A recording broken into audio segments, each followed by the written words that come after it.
Hola, ¿qué tal? ¿Cómo están todos? Espero que se encuentren muy bien. En otro episodio de En Alto Calibre, episodio 15, y vamos a tratar sobre un tema que es no menor, que tiene que ver con lo que es la guerra. Y guerras que tienen que ver con lo externo y guerras que tenemos nosotros mismos en lo interno. Y voy a hacer esa comparación para que empecemos a tomar puntos en común.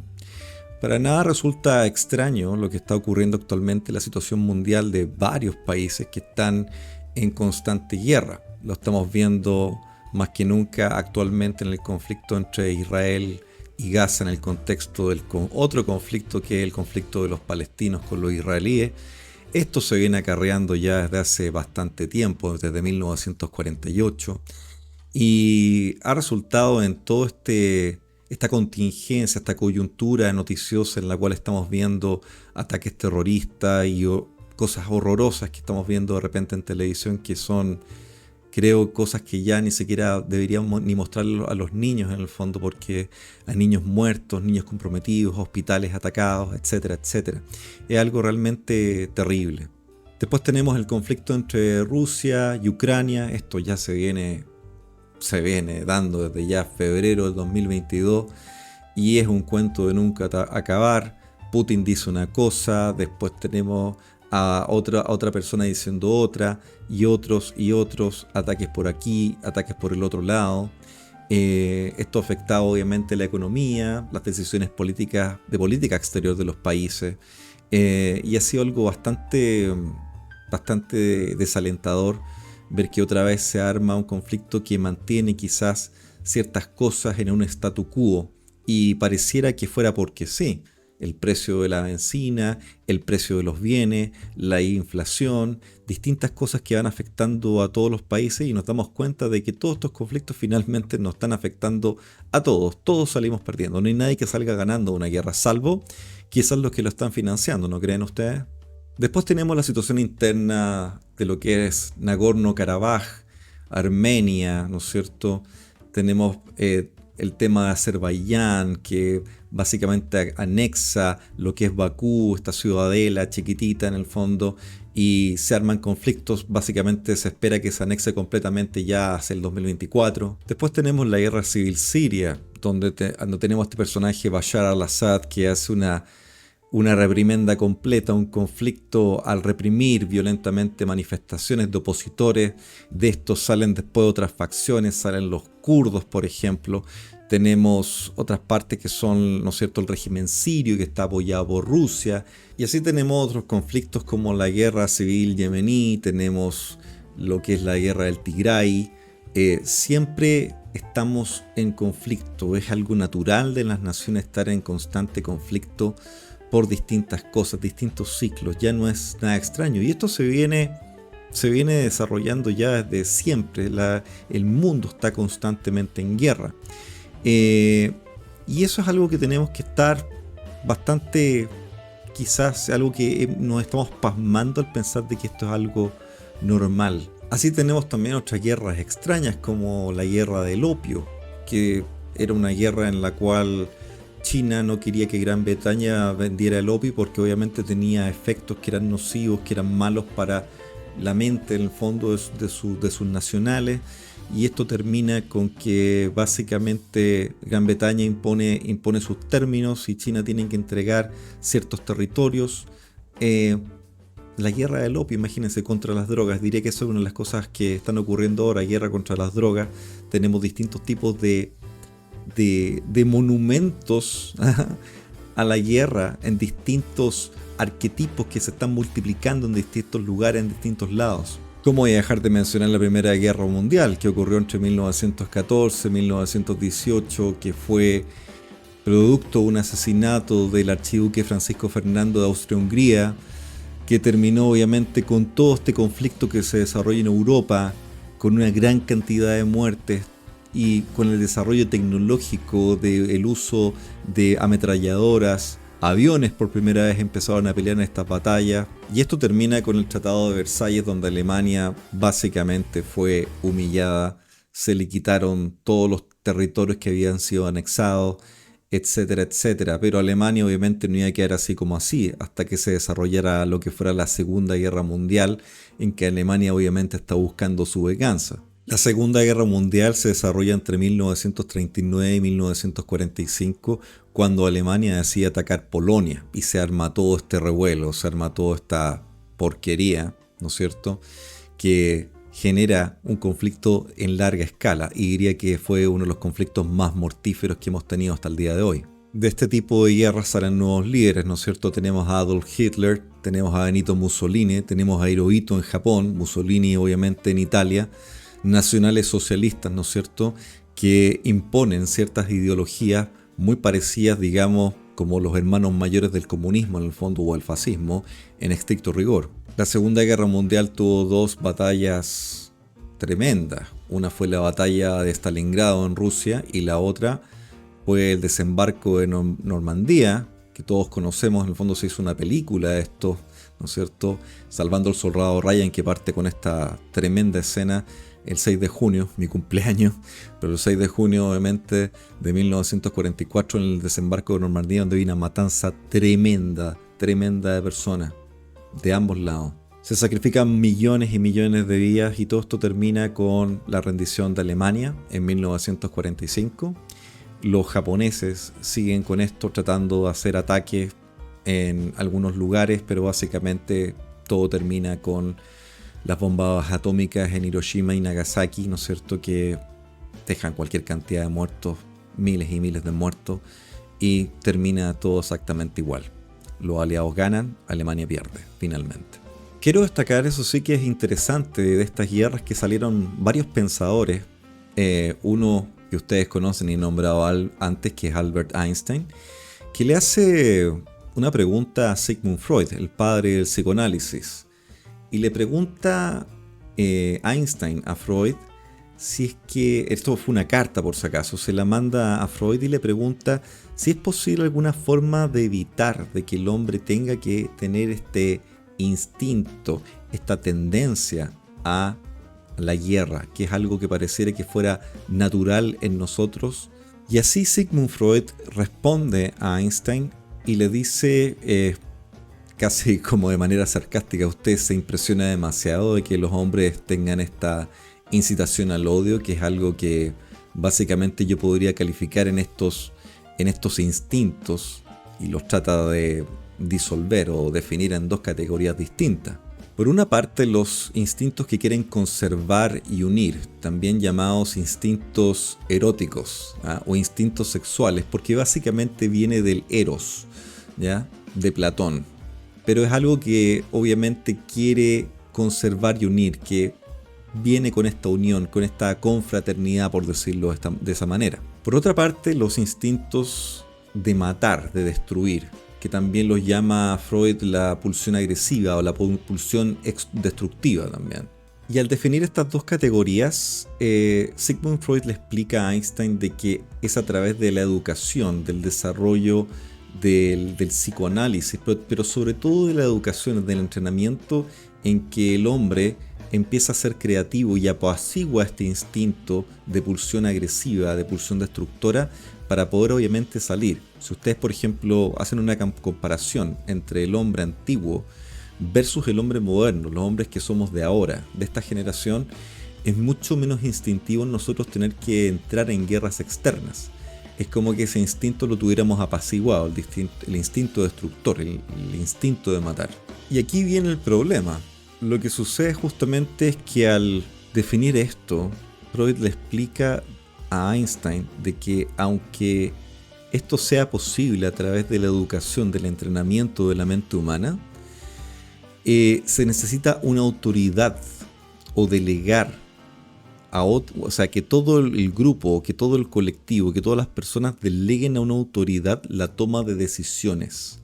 No la iniciativa, pero sí las decisiones. Y eso es lo que trae otro problema que tiene que ver justamente con la política. Así Freud propone una categoría de pensadores independientes. Pensadores independientes que, aparte de ser independientes, no sean susceptibles a la intimidación por ningún medio. ¿Les suena conocido eso? A mí bastante, Creo que últimamente los pensadores están bastante intimidados, ¿ah? Por todo este tema de no decir las cosas como son, de lo que es políticamente correcto. ¿Mm? Pero esto es una de las cosas que Freud le propone a Einstein. Y esto último que planteó Freud a Einstein me hace pensar bastante en esto de generar un grupo de pensadores que adopte decisiones por otras personas, que un pensador, que una autoridad tome decisiones por mí, por ti, por todos los que estamos acá. ¿Mm? Y que básicamente se nos tache de ser masas desprovistas de iniciativa. Fíjense, otro toma decisiones y además ahora toma iniciativas. Al principio estamos hablando de decisiones, ahora es iniciativa más decisiones. Y leyendo un poco esto de Freud me pareció un poquito extraño, como que lo puse un poco en duda. Dije, esta cuestión será verdad o no. Y viendo las noticias ahora, en estos últimos años, no me parece una cosa tan descabellada. Si ustedes se dan cuenta, estamos todo el tiempo bombardeados por noticias sobre guerras. Guerras, conflictos, guerras civiles. Todo lo que le estaba planteando a ustedes al inicio de este programa es como algo que es recurrente, que no es una cosa que se vaya, que se disperse, es algo que llegó aquí para quedarse. Las guerras con las bandas del narcotráfico, lo que tenemos por ejemplo las guerras entre los políticos, las guerras entre partidos políticos, las guerras entre autoridades, la vecina con el vecino y así. Cualquier cosa, todo es un conflicto que se va repitiendo y es como una cosa que ya hemos normalizado. Para más remate tenemos absolutos innovadores que están hablando sobre la Tercera Guerra Mundial. Imagínense, Elon Musk está hablando ahora en X, sacó un tweet que dice que si nosotros entráramos en una Tercera Guerra Mundial, la catástrofe sería una cosa de la cual no nos podríamos recuperar bajo ningún punto de vista. ¿Y por qué les planteo todo esto? Se los planteo porque independientemente de estas guerras externas que estemos teniendo, hay otras guerras internas que estamos librando nosotros constantemente con nosotros mismos. Es algo que es repetitivo, reiterativo, no termina. Y al librar esa batalla interna, lo que estamos haciendo es dejar inconscientemente en manos de otro la decisión, el outcome, el resultado de estas batallas, de lo que nos pasa a nosotros.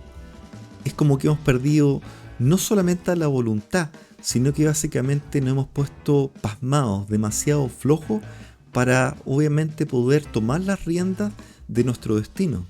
Y así dejamos voluntariamente,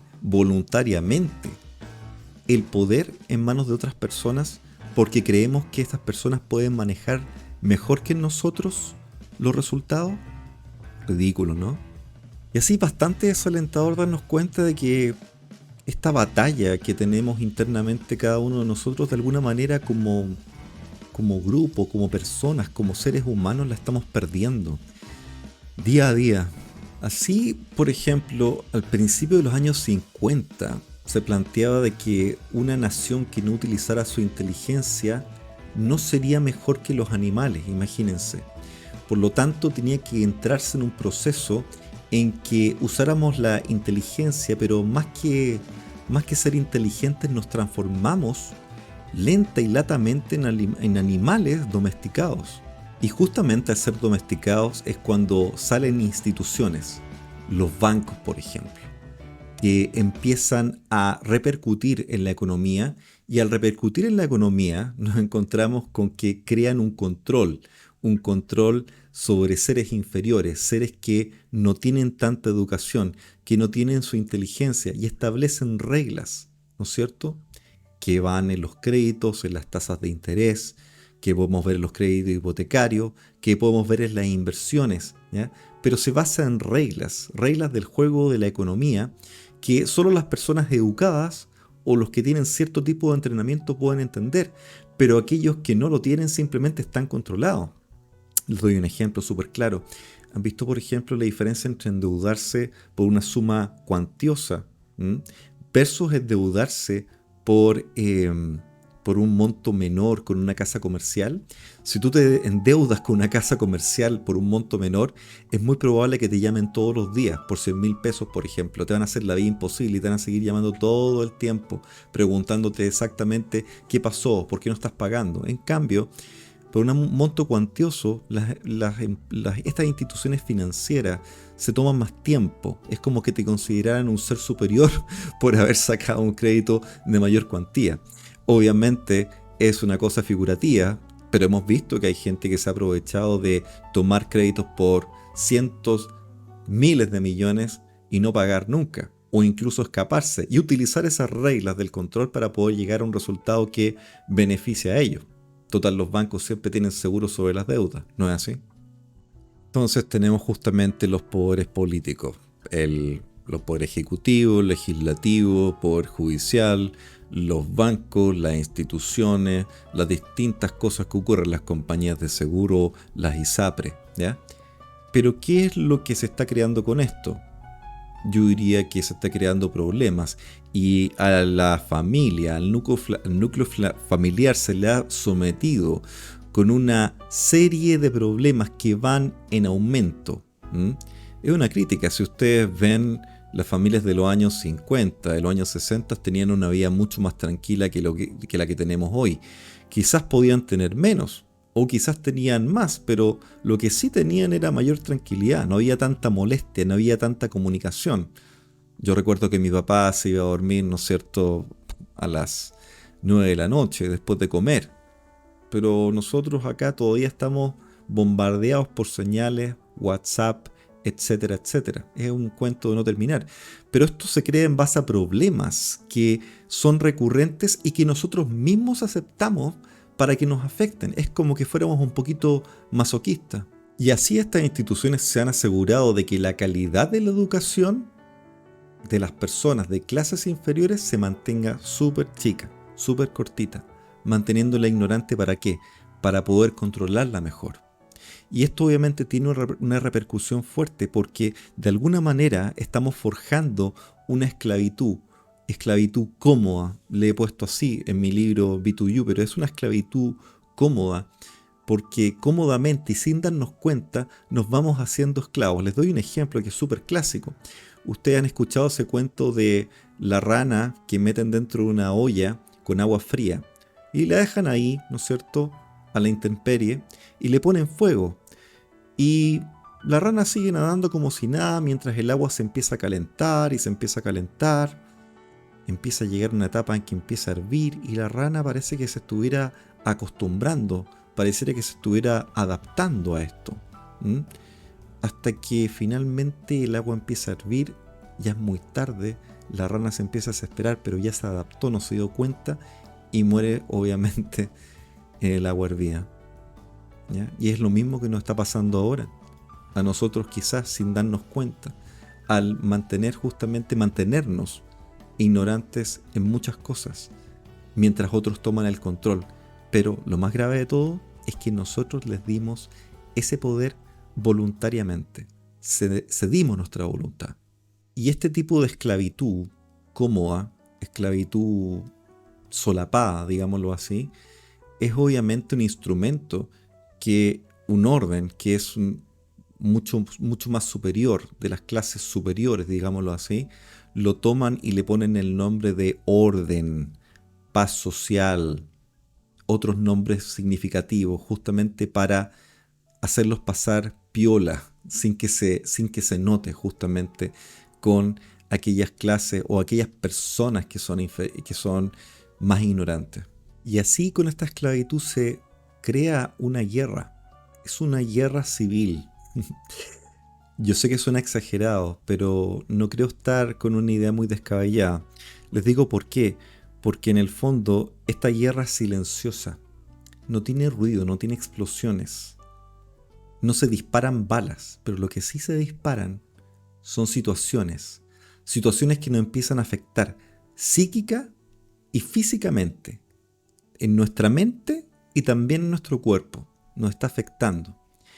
Y generan situaciones que obviamente nos llevan al estrés, a la desesperación, a la acumulación de problemas, de estas situaciones que nosotros mismos hemos aceptado tomar.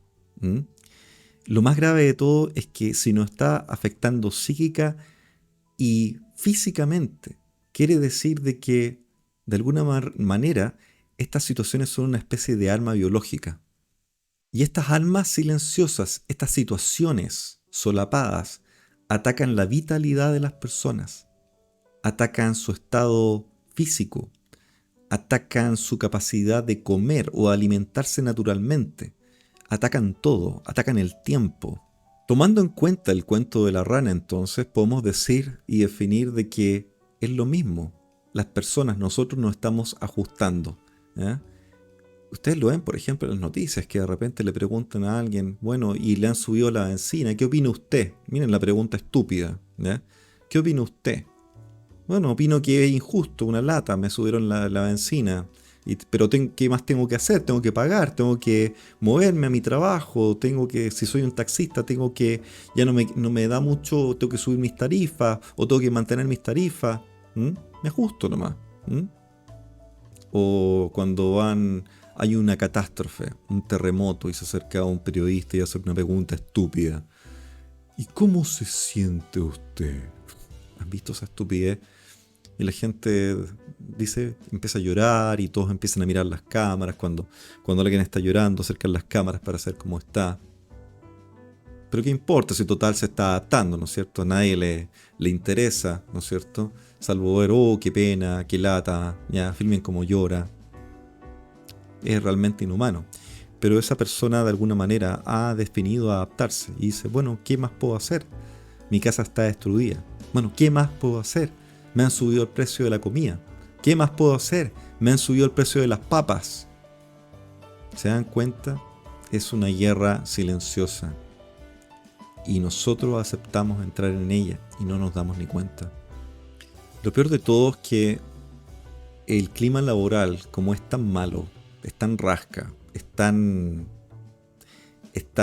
mortífero, digámoslo así, para lo que es las personas, el bienestar de la persona, justamente implica que mientras las personas se mantienen trabajando, no están pensando, no están razonando, ¿ya? Sino que simplemente tienen su mente en lo que tienen que hacer, pero no tienen la oportunidad de detenerse y pensar y decir, bueno, ¿qué es lo que estoy haciendo acá?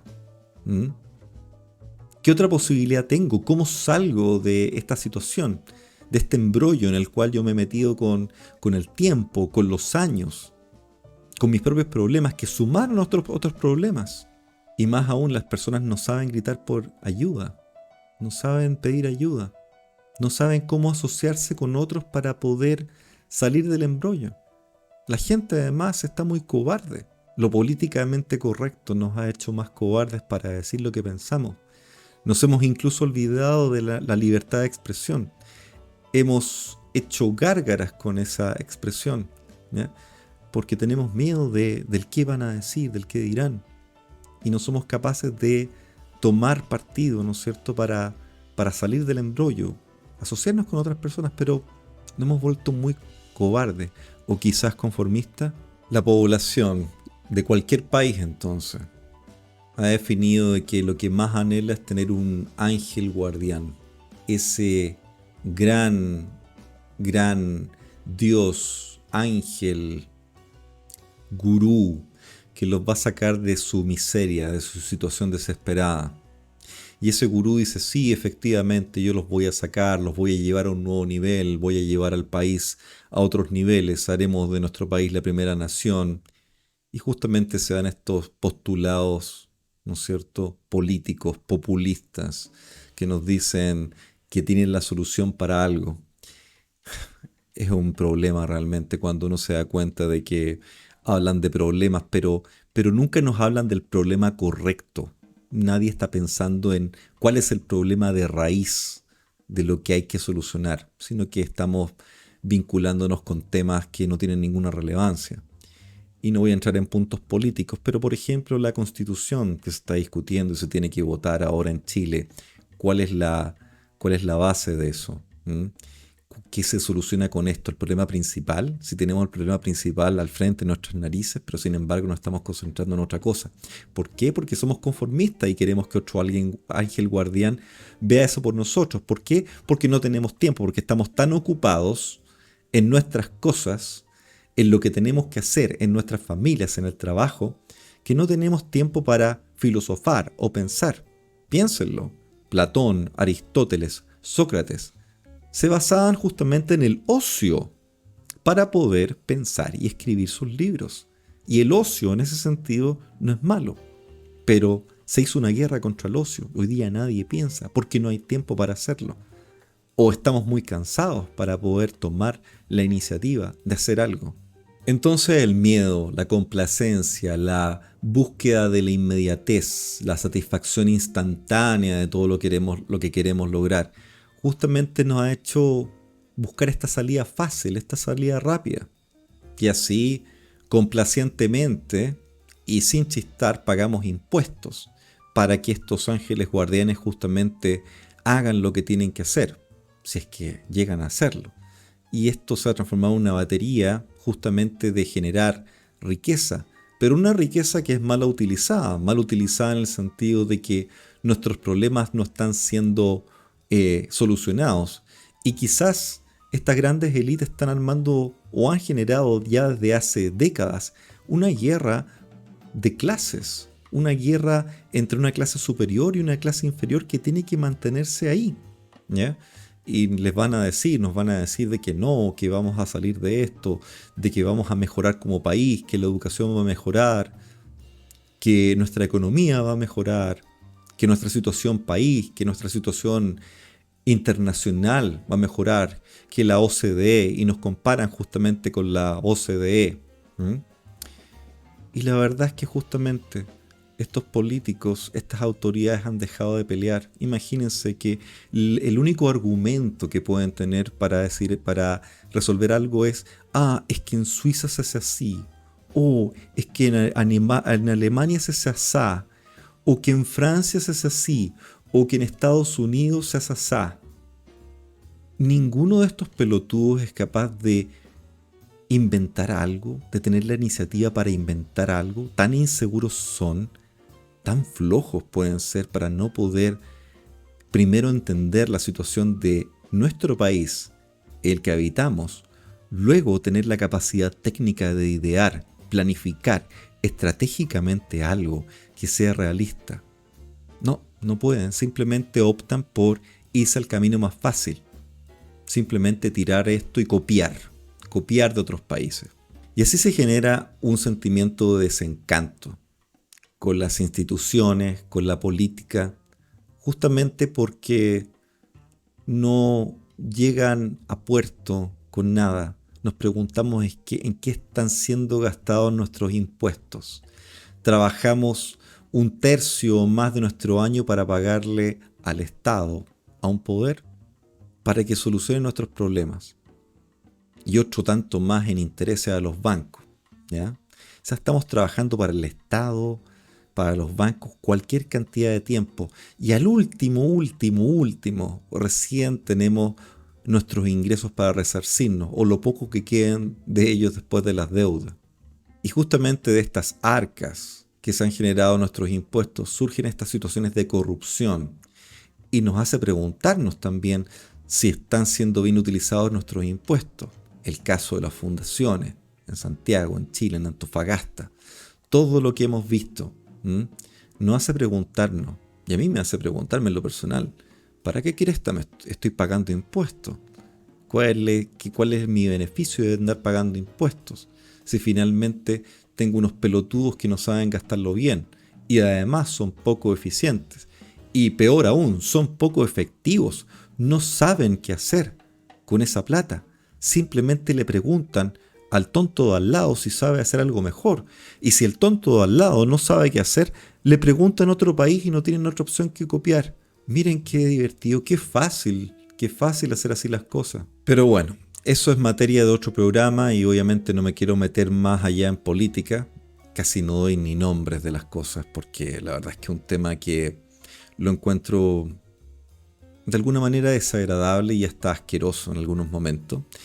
Yo sé que hay programas y de repente me tienten y me dicen habla de política, pero ¿saben qué pasa? Los temas de política es entretenido, hay mucho morbo, lo que dijo alguien, lo que dijo este otro, y tomamos las frases puntuales de lo que dice una persona y creemos de que es entretenido.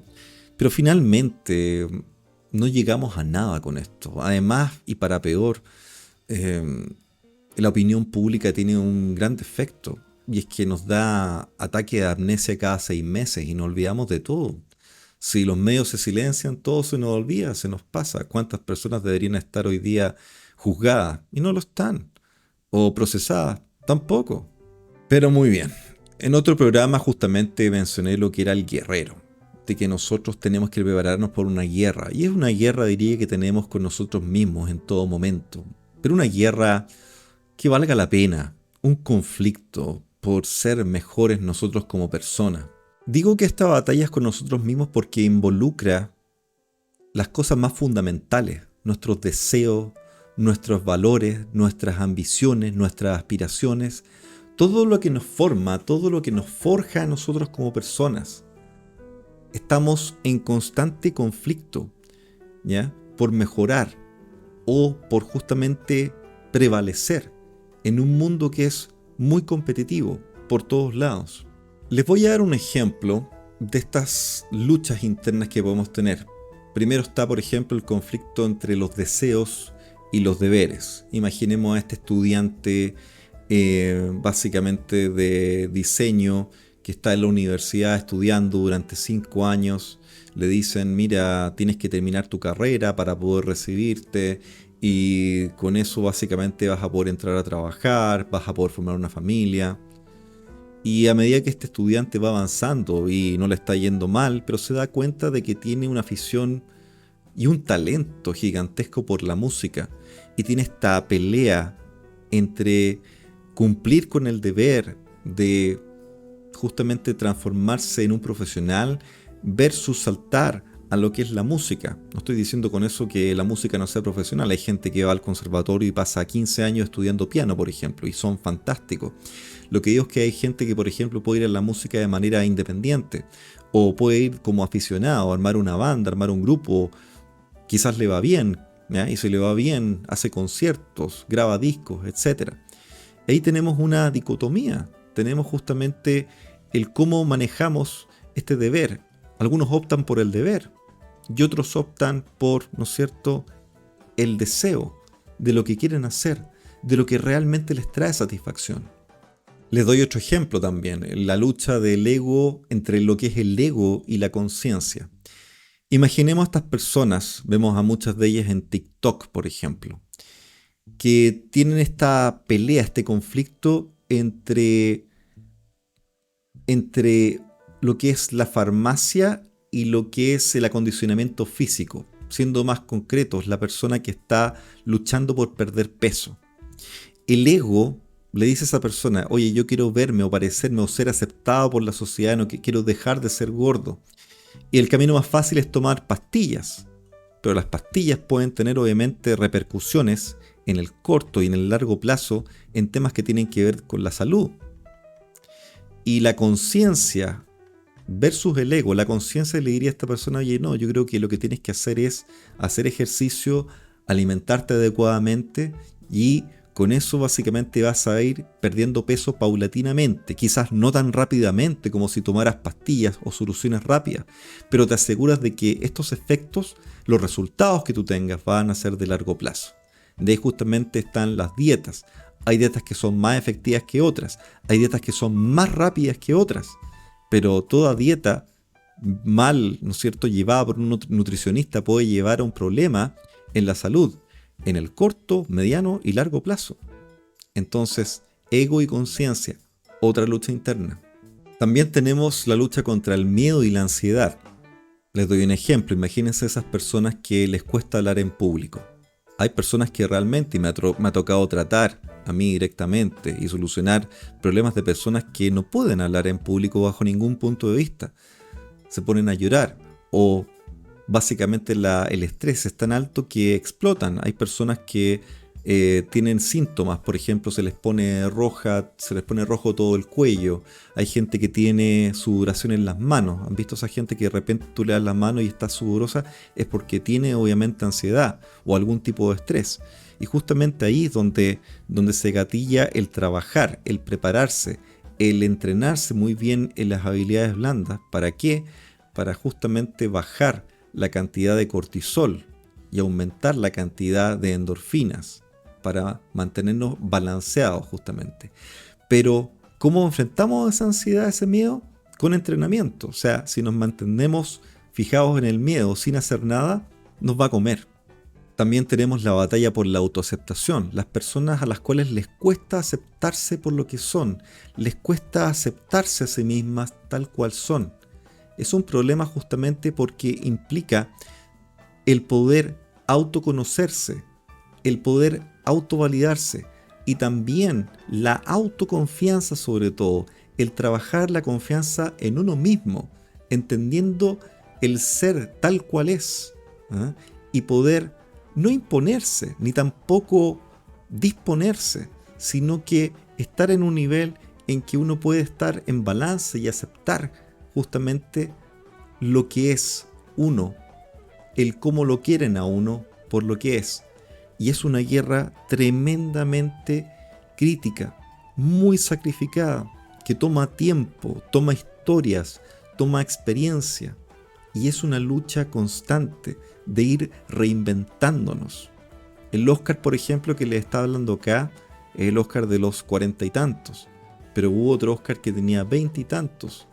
Y hay distintos momentos en que yo tuve que autoaceptarme tal y cual soy, o tomar la decisión de no aceptarme, pero justamente eso implica un control de las situaciones que yo quiero vivir, que tú quieres vivir para poder salir adelante y empezar a confiar.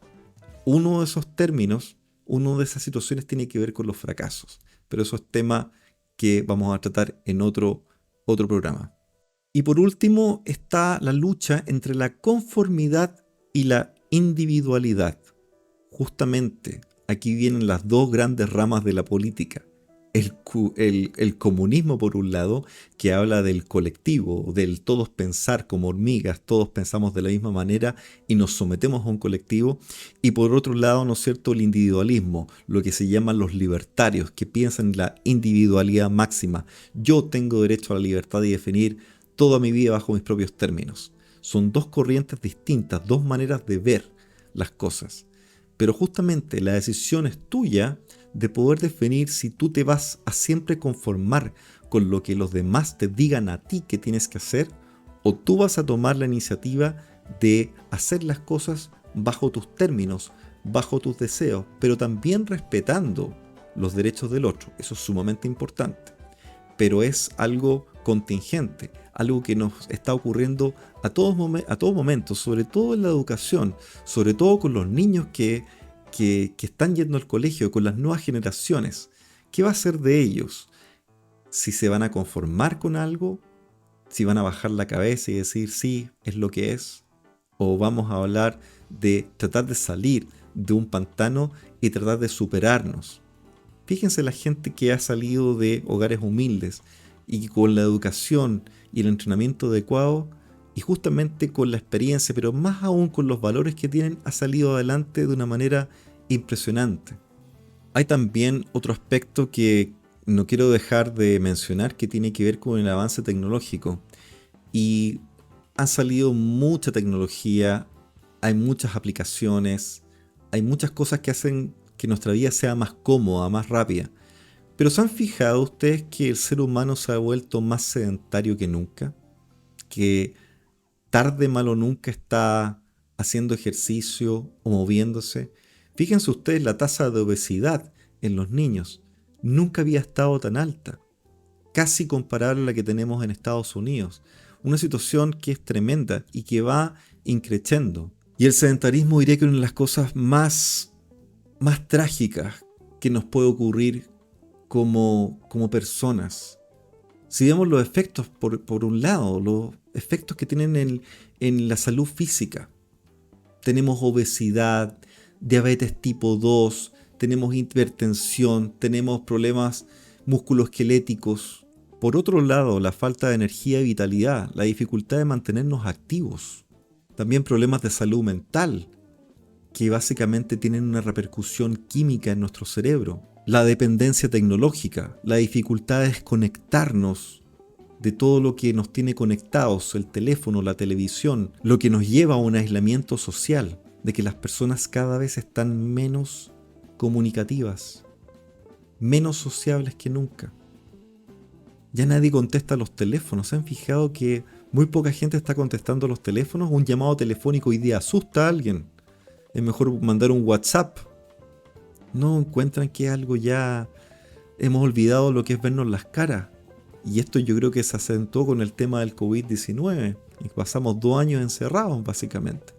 Pero estamos peor que nunca en ese sentido. Y así llegamos a un bajo rendimiento de la actividad profesional, en la actividad educativa, porque los niños no tienen energía, están durmiendo poco, están sumamente conectados. Los jóvenes hoy día están sin dormir. No hay energía, no hay vitalidad. ¿Cómo los vamos a mandar al colegio a las 8 de la mañana? Si se están acostando a las 1, 2 de la mañana. Bastante difícil, ¿no es cierto? Y también, obviamente, lo que tiene que ver con la movilidad. Mientras menos y más sedentarios estamos, nuestros músculos se atrofian. Es como si estuviéramos enfermos, es como si estuviéramos en coma. No estamos moviendo ningún dedo, no estamos utilizando los músculos. Fíjense ustedes, si ustedes ven fotografías de las personas de los 60, 70, en la playa, versus las personas que vemos hoy día, en el año 2023, en la playa, casi todos con guata, casi todos obesos. Y en la época de nuestros papás, casi todos esbeltos. Con 30 años, esbeltos, bien formados. Porque eran personas que estaban utilizando sus músculos en actividad física. Hacían deportes, se movían, caminaban más. Hoy día casi no se camina. ¿Por qué? Porque tenemos Didi, porque tenemos Uber, porque tenemos algún taxi. Hoy día está todo a la mano con una app. ¿No es cierto? Pero eso es importante. Más que estar jugando videojuegos y corriendo con un... Si yo correr a mi avatar en un videojuego, trato de sacrificarme también y salir a correr mis 7 kilómetros para no sentirme tan mal. Y todo esto, como nos impacta como personas, nos debilita, pues. Nos quita autonomía, totalmente. Entonces he hablado en todo este periplo de las guerras, tanto externas como internas. Y ustedes se preguntarán, ¿cómo yo gano la victoria en todo esto?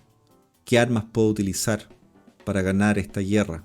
Primera arma, la educación, educarnos. Pero no estoy hablando de esa educación de ir al colegio, de ir a la universidad. Eso es la base. Sino que tener ese apetito, la curiosidad intelectual de buscar información, de investigar, de ir un poco más allá para entendernos, entender a las personas, entender las situaciones que están ocurriendo alrededor de nosotros.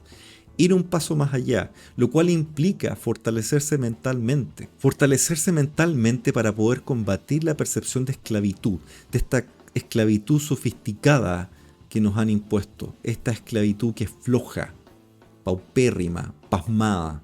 También es importante la resiliencia emocional, la capacidad de poder sobrepasar las frustraciones. Y cada vez esto va decreciendo, esta resiliencia. Tenemos que ser capaces, a través del fortalecimiento mental, de poder ser un poquito más estoicos y sobrepasar las situaciones difíciles de una manera correcta. Cultivarnos, leer, cultivar nuestra mente, cultivar nuestros hobbies. Los hobbies son sumamente importantes.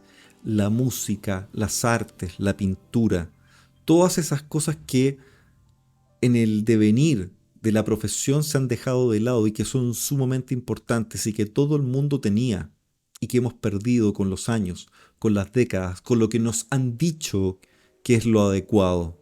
Capacidad de análisis, de no tomarse las cosas porque sí, porque todo el mundo lo dice. Que no porque una autoridad te diga esto es lo que tú tienes que hacer, tú le vas a creer. No, investiga. Ten la mente fuerte para poder cuestionar las cosas. Cuestionar es bueno. Y de ahí justamente nace el espíritu, el pensamiento crítico. Que todos los emprendedores, las personas que han salido adelante en el mundo, tienen. critica todo, cuestiona todo, ¿ya? Pide argumentos para las cosas. Los argumentos siempre tienen que estar. Por eso es que las personas cada día, y lo vemos en estos políticos profesionales de pacotilla, saben debatir nada. Yo ganaría un debate en segundos. Pero resulta que ni de un lado y del otro parece que fueran suficientemente capaces de hacerlo. Y por último, un arma muy poderosa es nuestro cuerpo, nuestra capacidad física. Cultivar nuestro cuerpo, fortalecer nuestro cuerpo. Hay gente que dice, es que yo no tengo tiempo para ir al gimnasio, no tengo plata para ir a un gimnasio, no tengo plata para tener un entrenador. ¿Y quién te dijo a ti que tenías que tener un gimnasio, un entrenador? Yo salgo a correr 7 kilómetros, ¿tú crees que yo lo hago en el gimnasio? No, salgo a correr porque tengo la aptitud por un lado y también tengo el hábito de salir a correr y puedo correr en cualquier parte, pero me estoy moviendo actualmente, ¿te fijas? Y tengo mis propios elementos para hacerlo.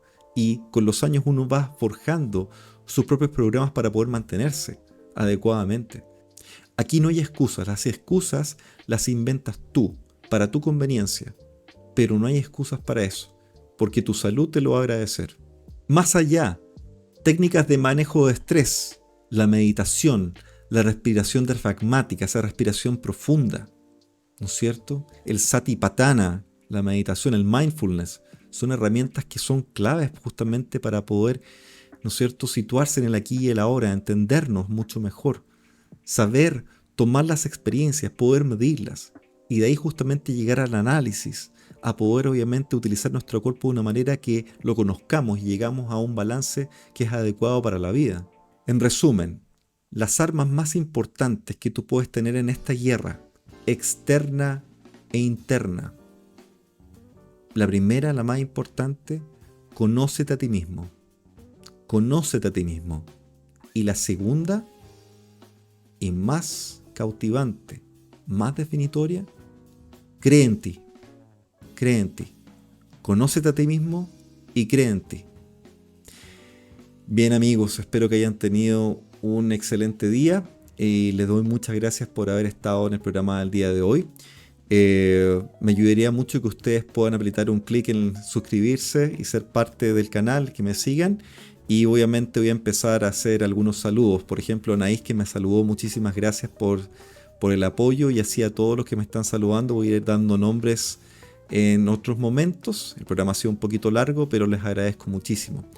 Que tengan una muy buena semana y nos vemos prontamente. Que estén muy bien. Chao, chao.